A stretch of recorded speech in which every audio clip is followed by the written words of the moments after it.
रहमान रहीम। अस्सलाम वालेकुम नाज़रीन, मैं थोड़ा मेज़बान असगर गुजर।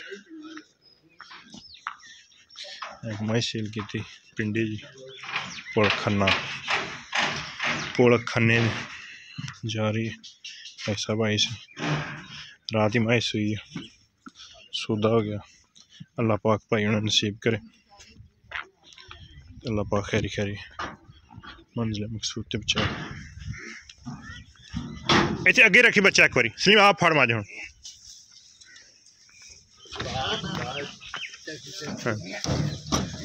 माशाअल्लाह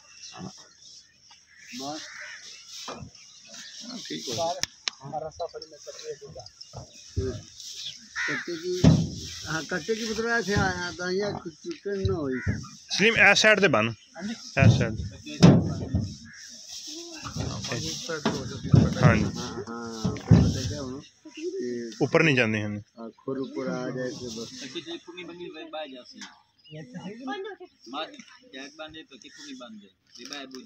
नहीं भाई बह नहीं, मज भी बैठ जानी, कट्टी भी बैठ जानी। डॉक्टर साहब केड़ा अपना इलाका?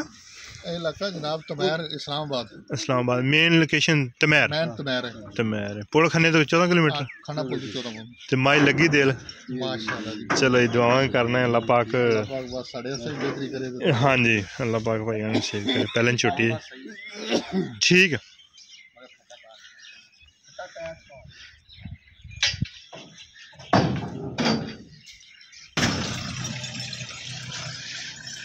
अल्लाह पाक भाई नसीब करे। Bye bye.